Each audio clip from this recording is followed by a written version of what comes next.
নমস্কার, নববার্তা বাংলা নিউজে সবাইকে স্বাগত জানাই। আজকের সংবাদ শিরোনাম। এবার পশ্চিমবঙ্গের বাবাজিকে বিনা কারণে আটকের অভিযোগ এপার বাংলাতেই, প্রশ্নের মুখে মমতার প্রশাসন। শেষ রক্ষা হল না, কারণ আসল মাস্টারমাইন্ড সন্দীপ ঘোষই। আর জি কর দুর্নীতি মামলায় চার্জশিট পেশ করতে চলেছে সিবিআই। বাংলাদেশ থেকে মেয়েদের এনে দেহ ব্যবসা চালানো চক্রের মাস্টারমাইন্ড খুন। আক্রান্ত মেয়েরাই কিভাবে খুন করল জানেন? এক গ্রামের দাম 17 কোটি টাকা। তৃণমূল নেতার বাড়ি থেকে উদ্ধার ভয়ঙ্কর সেই রাসায়নিক। বিজেপি নেতা অর্জুন সিংয়ের কথা কি তাহলে ঠিক? জানুন বিস্তারিত খবরে। বুধের পর শুক্রবার ফের বিধানসভা বয়কট করলেন বিজেপি বিধায়করা। নেপথ্যে কোন কারণ জানুন। রাতের অন্ধকারে হনুমান মূর্তি ভাঙার অভিযোগ, উত্তেজনা সিউড়িতে। 6 বছর আগে জেঠুকে খুনের অপরাধে 2 ভাইপোকে যাবজ্জীবন কারাদণ্ডের সাজা দিল বাঁকুড়া আদালত। মুখ্যমন্ত্রী মমতা বন্দ্যোপাধ্যায়ের ভাইকে হারিয়ে বাংলার অলিম্পিক্স সংস্থার নতুন সভাপতি হলেন চন্দন রায়চৌধুরী। কিলবিল করছে চন্দ্রবোরা, 1 বছরে 3 জনের মৃত্যু। আতঙ্কপুরীতে পরিণত হয়েছে নিউ টাউন, কিন্তু কেন জানুন খবর। ফের মাথা ছাড়া দিয়েছে পারদ গাঙ্গেয় বঙ্গে, জানুন কোথায় কেমন আবহাওয়া। সংবাদ শিরোনামগুলো শুনছিলেন, এবার জানাবো পুরো সংবাদ। প্রতিদিনের খবরের টাটকা আপডেট পাওয়ার জন্য আমাদের নববার্তা ইউটিউব চ্যানেলটিকে সাবস্ক্রাইব করুন। আসছি বিস্তারিত খবরে। পশ্চিমবঙ্গের বাবাজিকে বিনা কারণে আটকের অভিযোগ এনে একটি ভিডিও টুইট করলেন সুকান্ত মজুমদার। তিনি প্রশ্ন তুলে দিয়েছেন মমতা ব্যানার্জির প্রশাসনের বিরুদ্ধে। তিনি বলেছেন, অসম্মানজনক। পশ্চিমবঙ্গের তুষ্টিচালিত মুখ্যমন্ত্রী মমতা বন্দ্যোপাধ্যায় কি বাংলাদেশের পক্ষপাতদুষ্ট শাসন ব্যবস্থার প্রতিফলন ঘটাতে তার প্রশাসনকে কমিয়ে দিয়েছেন? মালদহের রতুয়া থেকে একটি মর্মান্তিক ঘটনায় পুলিশ প্রশাসনের চাপে এক বাবাজিকে নিরলসভাবে হেনস্থা করা হয়। তাকে একটি ভগবত পথ পরিচালনা করতে বাধা দেওয়া হয়েছিল এবং কোনো যুক্তি ছাড়াই কয়েক ঘণ্টা থানায় আটকে রাখা হয়। এই অপমান যোগ করার জন্য তাকে পরে আবার আটক করে আবার থানায় নিয়ে যাওয়া হয়। মালদহের সাধু সম্প্রদায়ের অভিযোগ যে ভগবত পাঠের অনুষ্ঠান স্থানীয় পুলিশ কর্তৃপক্ষ ইচ্ছাকৃতভাবে ব্যাহত করেছে। সুকান্ত মজুমদারের এই টুইট ঘিরে শোরগোল শুরু হয়েছে। বাংলাদেশ থেকে অবৈধভাবে মেয়েদের এনে ভারতীয় ভূখণ্ডে দেহ ব্যবসা চালানোর চক্রের প্রধানকে তারই আক্রান্ত মেয়েরা গলা চেপে হত্যা করেছে। তারা ঘুমের ওষুধ খাইয়ে পরে এই হত্যাকাণ্ড ঘটায়। ওই প্রধান সিন্ধু শেখ বা রাজা সঙ্গম বিহার এলাকায় দেহ ব্যবসা চালাত। সিন্ধু শেখ শুধু শারীরিক নয়, মানসিকভাবে মেয়েদের নিপীড়ন করত। অভিযুক্ত ব্যক্তি বাংলাদেশ ও পশ্চিমবঙ্গ থেকে 15 থেকে 20 জন মেয়েকে এনে দিল্লিতে রেখে দেহ ব্যবসা চালাত। তার মাধ্যমে মেয়েগুলো সারা দেশে ছড়িয়ে দেওয়া হতো। ময়নাতদন্তের রিপোর্ট আসার পর খুনের ঘটনা সামনে আসে। পুলিশ কর্মকর্তাদের রিপোর্ট অনুযায়ী সিন্ধু শেখ সঙ্গম বিহারে 7-8টি রুম ভাড়া নিয়ে মেয়েদের রাখত। সে দেশের বিভিন্ন জায়গায় মেয়েদের পাঠাত তার অন্য সদস্যদের চাহিদা অনুযায়ী। এই ঘটনায় 2 নারীসহ মোট 4 জনকে গ্রেপ্তার করা হয়েছে। তৃণমূল নেতার কাছ থেকে উদ্ধার হল ভয়ঙ্কর তেজস্ক্রিয় মৌল। সঙ্গে উদ্ধার হল ভারতের প্রতিরক্ষা গবেষণার গুরুত্বপূর্ণ নথি। মঙ্গলবার রাতে সেনাবাহিনীর সুকনা ক্যাম্পের আধিকারিকদের নেতৃত্বে গুরুত্বপূর্ণ এইসব জিনিস উদ্ধার করে এনডিআরএফ ও দার্জিলিং জেলা পুলিশ। ধৃত তৃণমূল নেতা ফ্রান্সিক এক্কার স্ত্রী অমৃতা এক্কা নকশালবাড়ি পঞ্চায়েত সমিতির সদস্যা। ক্যালিফোর্নিয়ান নামে এই তেজস্ক্রিয় মৌল কোনভাবে শরীরে প্রবেশ করলে বা কোনো ব্যক্তির আশেপাশে থাকলে ধীরে ধীরে শরীরের অঙ্গপ্রত্যঙ্গ বিকল হয়ে মৃত্যু হবে তার। ফ্রান্সিস এক্কা ও তাঁর স্ত্রী বেলগাছি চা বাগানের শ্রমিক ছিলেন।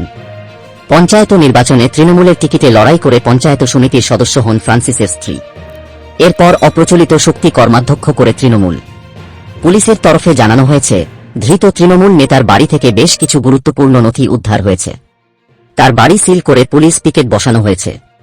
প্রাথমিক তদন্তে অনুমান, কোন শত্রু দেশের চর হিসাবে কাজ করছিলেন ওই তৃণমূল নেতা। ওদিকে সেনাবাহিনী সূত্রে খবর, 2015 সালে কিছু ক্যালিফোর্নিয়াম চুরি গিয়েছিল। তার খানিকটা বিহারের 2 ব্যক্তির কাছ থেকে উদ্ধার হয়। সেখান থেকেই তৃণমূল নেতার হেফাজতে তেজস্ক্রিয় এই মৌল এসেছে বলে মনে করছেন গোয়েন্দারা। বুধের পর শুক্রবার ফের বিধানসভা বয়কট করলেন বিজেপির বিধায়করা। বিরোধী দলনেতা শুভেন্দু অধিকারীর অভিযোগ, ধর্মাচরণে বাধা তৈরি করছে রাজ্য। এ ব্যাপারে বিধানসভায় আলোচনা চেয়েছিলাম, অথচ অধ্যক্ষ নিজেই সেই প্রস্তাব খারিজ করে দিলেন। গরিষ্ঠতা, দম্ভ, অহংকার দিয়ে বিধানসভার মধ্যেও বিরোধীদের কণ্ঠরোধের চেষ্টা হচ্ছে। বাধ্য হয়েই ওয়াকআউট। এ ব্যাপারে অধ্যক্ষর প্রতিক্রিয়া অবশ্য জানা যায়নি। বিরোধী দলনেতার প্রশ্ন, দুর্ভাগ্যজনক হলেও সত্যি, হিন্দুদের বড় অংশ বিজেপিকে ভোট দিলেও একটা অংশ এখনও তৃণমূলকে সমর্থন করে। যারা ভোট দেন তাদের প্রশ্ন করতে চায়, কাদের পাঠিয়েছেন আপনারা?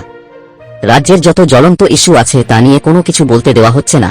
পুলিশ ডিপার্টমেন্ট নিয়ে প্রশ্নোত্তর নেওয়া হয় না, আমরা কোথায় বলবো?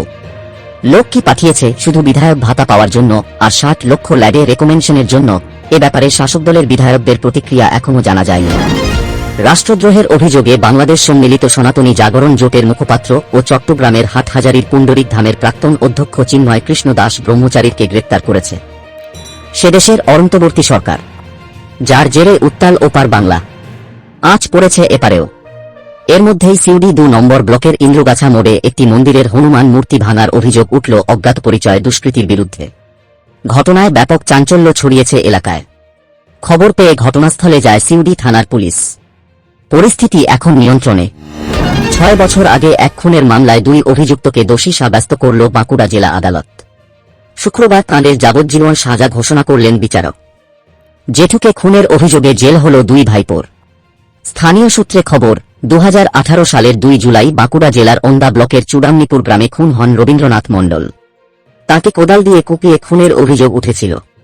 সেই ঘটনায় তার 2 ভাইপোকে গ্রেপ্তার করেছিল পুলিশ। বিচার প্রক্রিয়া চলার সময় তাদের বিরুদ্ধে 23 জনের সাক্ষ্য গ্রহণ করা হয়েছিল। পাশাপাশি অন্যান্য তথ্য প্রমাণও দাখিল করা হয়েছিল আদালতে। সব পক্ষের বক্তব্য শোনার পর বিচারক 2 অভিযুক্তকে দোষী সাব্যস্ত করেন। অভিযুক্তদের নাম রঘুনাথ মণ্ডল ও সোমনাথ মণ্ডল। মৃতের আত্মীয় প্রবীর মণ্ডল বলেন, নৃশংস এই ঘটনায় আমরা দোষীদের সর্বোচ্চ সাজা চেয়েছিলাম, কিন্তু তা হয়নি। আদালতকে যথাযথ সম্মান জানিয়েই বলছি, এই রায়ে আমরা খুশি নই। হেরে গেলেন স্বপন বন্দ্যোপাধ্যায়। তাকে হারিয়ে বাংলার অলিম্পিক্স সংস্থার নতুন সভাপতি হলেন চন্দন রায়চৌধুরী। স্বপন, যিনি ময়দানে বাবুন নামে পরিচিত, তিনি মুখ্যমন্ত্রী মমতা বন্দ্যোপাধ্যায়ের ভাই। নির্মাণ কাজের জন্য প্রতিনিয়ত বীরভূম থেকে আসছে লরি লরি বালি, আর সেই বালির ভিতরে লুকিয়েই নিউটাউনে চলে আসছে একের পর এক চন্দ্রবোরা সাপ। পরিস্থিতি এমন হয়েছে যে নিউটাউন এখন চন্দ্রবোরা সাপের আঁতুড় ঘর। নিয়মিত সাপের ছোবল খাচ্ছেন নিউটাউনের বাসিন্দারা। বাড়ি ঘর থেকে শুরু করে আবাসন, যখন তখন দেখা মিলছে বিষধর চন্দ্রবোরার। ফলে চরম আতঙ্কে দিন কাটাচ্ছেন নিউটাউনের বাসিন্দারা।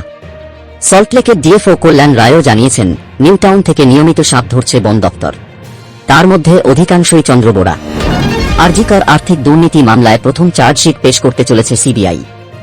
আজ শুক্রবার আলিপুর আদালতে চার্জশিট দেবে কেন্দ্রীয় তদন্তকারী সংস্থা। সূত্রের খবর, মূল অভিযুক্ত হিসেবে নাম থাকবে প্রাক্তন অধ্যক্ষ সন্দীপ ঘোষের। এছাড়াও বিপ্লব সিং, সুমন হাজরা, আফসার আলী ও আশিস পান্ডের নাম থাকতে পারে চার্জশিটে। সন্দীপকে গ্রেপ্তার করার পর প্রায় 3 মাসের মধ্যে চার্জশিট পেশ করতে চলেছে সিবিআই।